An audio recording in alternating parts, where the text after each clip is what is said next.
Oi, como sempre eu gostaria de iniciar o vídeo de hoje agradecendo a todo mundo que vem inscrito no canal, todo mundo que participa nos comentários, que deixa o like, compartilha os vídeos. Muito obrigado, afinal de contas, graças a vocês que o canal vem sempre crescendo. E o vídeo vai ser rápido, né? Vou tentar ser super rápido, porque eu só vou responder algumas perguntas que me fizeram durante esse período onde eu não fiz intervenção nas plantas. Então são perguntas interessantes que podem ser do interesse de outras pessoas. Eu, infelizmente, não vou lembrar o nome de todo mundo, e se eu trocar algum nome, me perdoe, tá? A primeira pergunta é da Ju Ferreira. A Ju Ferreira, eu lembro o nome dela porque ela também tem um canal sobre rosa do deserto. O canal dela é bem legal, quem puder, vai lá, deixa o like, se inscreve no canal dela, que ela é gente boa. Ela me fez uma pergunta sobre a areia, né? Sobre essa questão de você cultivar rosa do deserto diretamente na areia, somente com areia como substrato. E a questão é o seguinte, a areia, ela é um ótimo drenante, tá? Ela facilita, você pode colocar água à vontade que ele não vai compactar o solo e nem vai ficar, a planta vai ficar encharcada. Porém, a areia ela não retém, do mesmo jeito que ela não retém água, ela também não retém nutrientes. Então você acaba tendo que usar fertilizantes e adubações com maior frequência para poder manter a planta saudável, tá? A areia ela promove o aumento do número de capilares, porque justamente como não tem nutrientes, a planta começa a procurar desesperadamente nutrientes. E quem traz os nutrientes para a planta justamente são os capilares, então ela aumenta muito a quantidade de capilares. Então a areia é bom, por exemplo, uma planta debilitada com poucos capilares, né? Aquela planta que não se desenvolve bem porque ela tem poucos capilares, o solo estava muito compacto, ou você fez poucas regas e a planta acabou desenvolvendo poucas raízes, ou o local é muito quente, o vaso esquenta muito, esse tipo de coisa. Então você colocar um pouquinho na areia durante ali um mês e meio, 2 meses, sempre regando e colocando fertilizante, não tem para onde correr. Se você utiliza areia, você vai ter que usar algum tipo de fertilizante constantemente para poder a planta se desenvolver. Mas dá sim para você manter a rosa do deserto diretamente na areia, desde que você aumente o número de adubações. E tem outra questão, como ela desenvolve muitos capilares, a parte de engrossar, né, o engrossamento de raiz não é tão intenso na areia como é na terra. O substrato ideal para a rosa do deserto e mais básico que tem é 50% de terra vegetal e 50% de areia, porque aí você consegue unir o melhor de dois mundos. A terra vegetal tem nutrientes e retém nutrientes, e a areia vai te dar aquela aeração, vai te dar aquela drenagem boa para a rosa do deserto.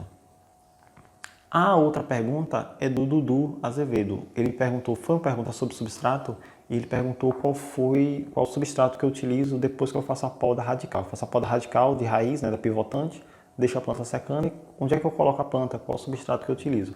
Eu utilizo o substrato mais básico que existe para a rosa do deserto. Como eu acabei de falar, uma parte de terra vegetal e uma parte de areia em partes iguais. Você vai lá, mistura e coloca justamente para promover, ser bem aerado e tudo mais. E já aproveitando para responder uma pergunta que foi do Eduardo, o Eduardo está sempre com a gente aí, está sempre participando, tá? Desde o começo do canal. Ele perguntou sobre a questão da rega, né? Que tem que ser uma rega um pouco mais controlada.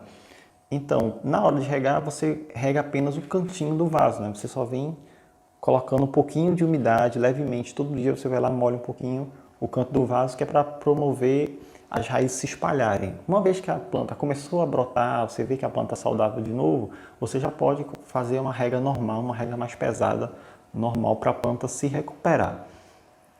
A outra questão é sobre nutrição e fertilização, que é uma pergunta frequente de várias e várias pessoas. Quando eu devo fertilizar a minha planta? Quando eu devo utilizar adubo?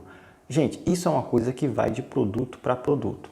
Aquele produto lá que eu não falo mais o nome, que tem para orquídeas, jardins, hortaliças, palmeiras e tudo mais, e afins, ele tem de 8, você pode utilizar ele a cada 15 dias, né?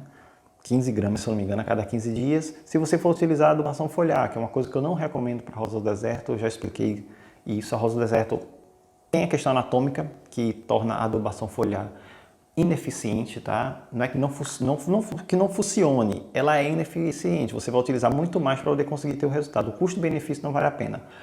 E outra coisa que qualquer agrônomo, qualquer livro de fertilidade de solos vai dizer para vocês, de fertilização mineral. Fertilização via foliar é uma fertilização de emergência quando se trata desse tipo de planta. Claro, existem samambaias, orquídeas e outras plantas que você faz a adubação via foliar porque a planta é adaptada para isso. A rosa do deserto, como o nome já diz, é uma planta que não foi feita para ficar perdendo água, ela não tem muita porosidade nas folhas, o que dificulta. E a adubação foliar, ela é necessário que a planta fique úmida, o ambiente permaneça úmido por algum tempo para poder a substância, os elementos conseguirem penetrar na planta. Então tem essa questão. A adubação preferencial é via raiz, tá? Quando, né? O pessoal me pede muito calendário, mas não adianta falar muito calendário, o que você tem que criar é disciplina. Vou dar um exemplo aqui.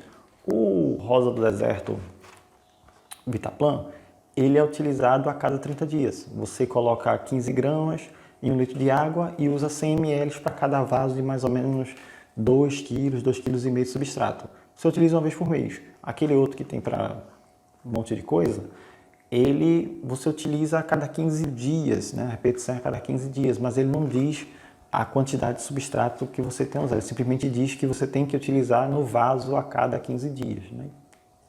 Tá, no vaso é uma coisa muito, né, muito extensa. O DIME, que eu também utilizo, ele é granulado, você não precisa diluir, você coloca diretamente no substrato. O DIME tem o DIME de 30 dias e tem o DIME de 60 dias. Eu sempre utilizo o NPK 10-10-10 e utilizo esses com maior valor de fósforo nessa época do ano que está florindo a planta, né? A planta está com crescimento, o crescimento diminui um pouco, mas a floração aumenta. Eu utilizava, não para você saber, né, outra coisa que me perguntam, quando é que eu sei que eu preciso aplicar fertilizante na minha planta? Eu já tenho vários vídeos aqui no canal explicando direitinho quais são os sintomas que a planta precisa de nutrientes, mas vou dar uma recapitulada rápida. Plantas velhas, né, folhas velhas, né, folhas mais antigas, que são você conta 5 pares, são a quinta e a sexta você faz essa avaliação. Nitrogênio, a planta fica um verdezinho pálido, a planta fica meio um verde clarinho, pálido, bem feinho. Falta de fósforo causa isso aqui. Não sei se está dando para vocês verem, mas tem uns pontos arroxeados, né? Essas manchas arroxeadas são falta de fósforo. E a falta de potássio, a folha fica assim.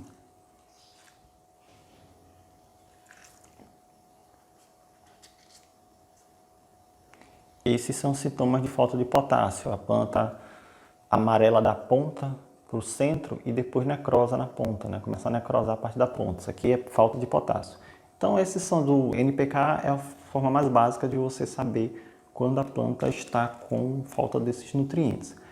E por último, eu vou para a pergunta polêmica, a pergunta bomba, o campo minado. Não que seja, tá, gente? É só para mim, porque eu sempre fico enrolando quando me fazem essa pergunta.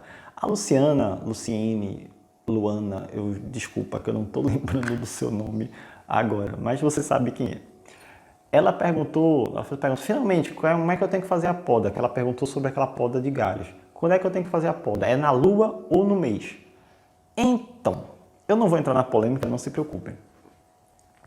A questão da lua é se você se sente bem cortando em determinada lua, se você se sente confiante cortando em determinada lua, seja minguante, crescente, cheia, nova, não importa. Se você se sente bem nessa determinada lua para cortar sua planta, ótimo, corte. Mal não vai fazer, tá? Para sua planta. Na questão do mês, a coisa já complica um pouquinho. Por quê? Via de regra, você não corta quando está frio ou quando está época de chuva, tá? Você não corta, você não faz enxerto, você não faz nada disso nessas épocas do ano. Qual mês você deve fazer isso? Vai variar da sua região. Aqui no Nordeste, junho, julho, agosto, né? Comecinho de agosto normalmente chove muito, é um tempo muito úmido. Como tem pouca luz solar, a planta demora mais para se recuperar. A possibilidade de ela contrair algum fungo, alguma coisa é muito maior, como o tempo está sempre muito nublado, a proliferação dos fungos é maior, então você pode cortar e acabar tendo algum problema. Ou se está muito frio, se você é uma época do ano na sua cidade, no seu estado onde é muito frio, você também não poda. Chegou abaixo de 20 graus, você não poda, porque a planta pode achar que chegou o inverno, ela está com poucas folhas, ela entra em dormência e vai demorar muito para se recuperar, né? Você pode até ficar um ano até sem flores na sua planta, porque ela demora muito mesmo para se recuperar quando você faz a poda no frio na época errada. Então vai variar de região para região. No centro-oeste, junho, julho e agosto está quente, né? No norte ali, no centro-oeste está sempre quente nesse mês, então eles podem podar nessa época do ano sem problema nenhum, porque está quente e seco, então tudo bem. Então você tem que observar a sua região. Na sua região que chove muito, choveu muito, você não poda. Fez muito frio, você não poda. A lua é a lua que você se sente mais confortável. Se você se sente bem com determinada lua, você poda naquela lua. Mas, independente da lua que você for podar, sempre pense nisso. Nada de podar quando estiver frio, nem quando estiver chovendo, uma época muito nublada, tá bom? Espero que vocês tenham gostado do vídeo de hoje, tá? Até o próximo. Tchau.